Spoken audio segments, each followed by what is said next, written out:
Baik teman-teman sekalian, kita tutup dengan sebuah kisah yang kita rangkumkan insya Allah tentang masalah orang kalau bertakwa kepada Allah, Allah akan berikan kepadanya banyak sekali manfaat. Kisah ini teman-teman sekalian, kalau sudah ada yang pernah dengar, anggap insya Allah review ilmu. Kalau ada yang belum dengar, anggap insya Allah tambahan iman, gitu kan.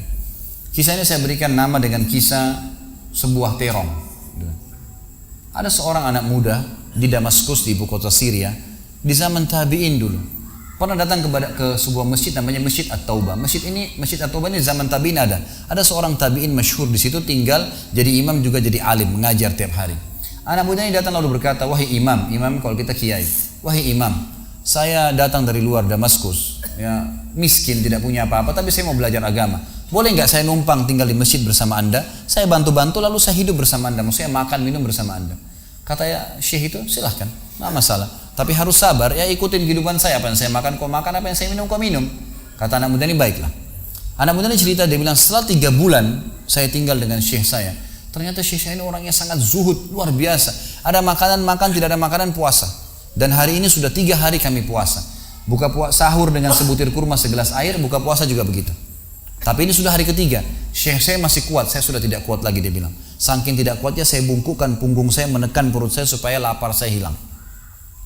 Dalam keadaan begitu, syaitan datang menggacaukan pikiran saya sambil berkata, wahai anak muda, di benak saya terlintas, sekarang sudah halal buat kau mencuri makanan. Kalau kau tidak curi makanan, kau mau makan dari mana? Akan mati kelaparan. Minta sama gurumu nggak punya. Minta-minta sama orang, gurumu larang, minta-minta sama orang.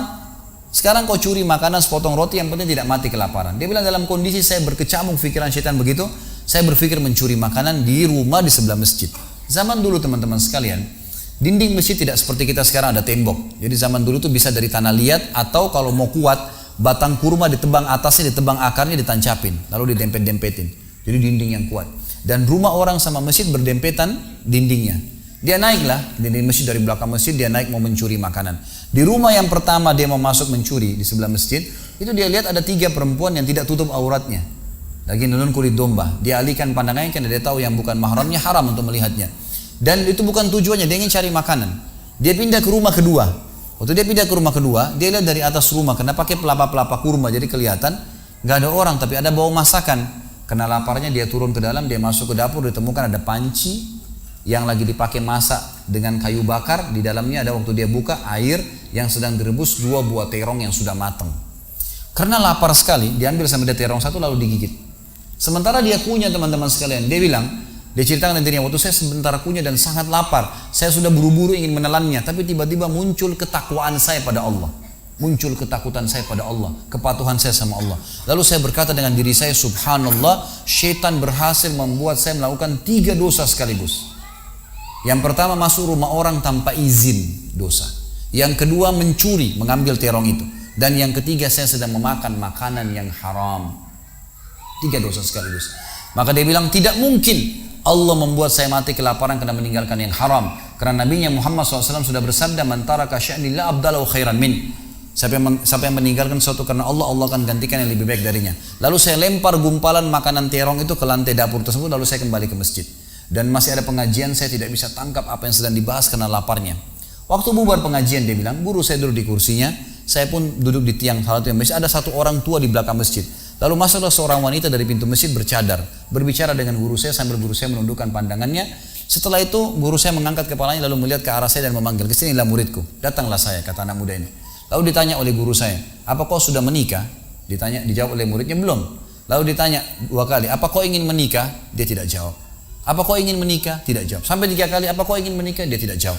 Lalu kata anak muda ini, wahai imam, wahai syekh, ya guru saya setelah Allah subhanahu wa ta'ala, hidup saya bergantung pada anda. Apa yang anda makan, saya makan. Apa yang anda minum, saya minum. Sekarang sudah 3 hari kita punya makanan dan minuman, puasa. Dan saya sangat lapar. Kalau saya nikah, saya mau beri makan dari mana istri saya? Lalu kata syekhnya, ini perempuan di sebelah saya yang bercadar, baru selesai masa iddah meninggal suaminya, 4 bulan 10 hari. Dan dia ditinggalkan harta yang cukup, dia masih muda, dia takut fitnah. Dia ingin saya carikan jodoh, saya anggap kamu cocok. Kamu mau? Dia bilang iya. Tanya perempuan, kamu mau? Dia bilang iya. Syekhnya keluarin kendi dari kamar, dikasihkan jadi mahar, panggil walinya perempuan, panggil 2 saksi, kalimat akad, selesai. Hitungan menit nih. Lalu kata syekhnya, pulanglah ke rumah istrimu. Saatnya sekarang kamu pulang, udah. Nanti kalau mau sholat, mau ibadah, silakan datang ke masjid. Sudah nggak perlu lagi numpang di masjid gitu. Pulanglah dia sama istrinya. Dia ceritain, Dia bilang, saya jalan sama istri saya masih malu-malu, baru nikah. Dan ini kan memang hitungan menit nih. Ya, dia baru tadi kelaparan, tiba-tiba sekarang sudah nikah gitu. Dia bilang saya jalan.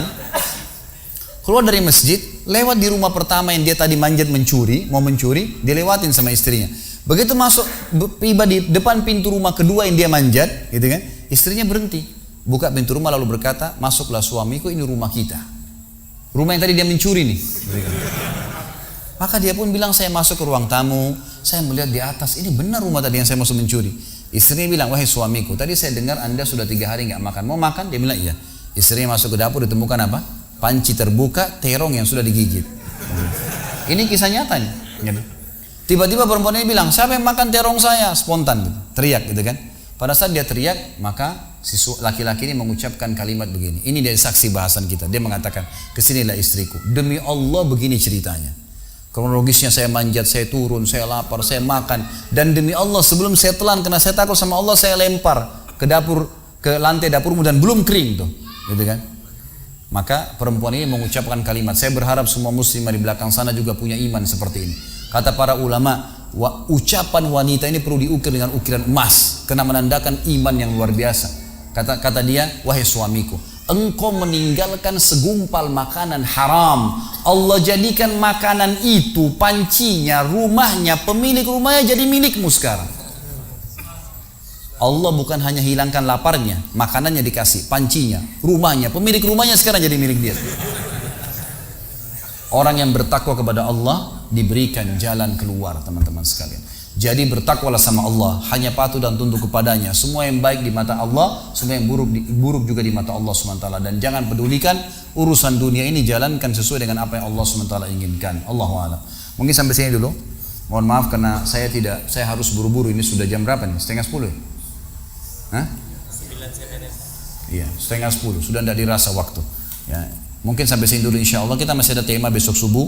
Kita juga masih ada tema sebentar karena saya lagi kemungkinan ada istri saya akan jemput di bandara. Maka mungkin saya tutup, tidak ada pertanyaan. Kalau ada teman-teman punya pertanyaan bisa disimpan, dicatat. Nanti insya Allah dibahas besok subuh atau pada malam hari. Dan insya Allah juga masih ada Ahad subuh nanti.